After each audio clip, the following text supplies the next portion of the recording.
தமிழா உங்களுக்கு இன்னைக்கு இந்த சேலஞ்ச் இருந்தா இன்னும் அவுட் சேலஞ்ச் தான் வைக்க போறோம். சரியா? லாஸ்ட் யார் ஜெயிக்கிறீங்களோ அவங்களுக்கு தான் ஒரு gift. ரெடியா? ரெடியா. அவுட் இன் ரைட் அப்படியே நான் எப்படி கவரானா அவுட் நான் எப்படி கவரம் அவுட் லேட் ஆகுது. நான் தோனிக்கிறேன். ஏய் நீ okay out in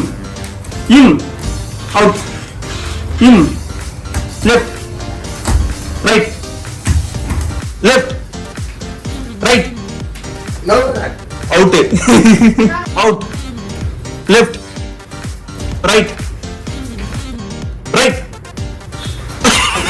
out in out out out நீ ஜெயிச்சடா. உனக்கு என்ன ட்ரெஸ் பிடிச்சிருக்கோ அதை எடுத்துக்கோ. இது ஓகேவா? ஓகே தான்.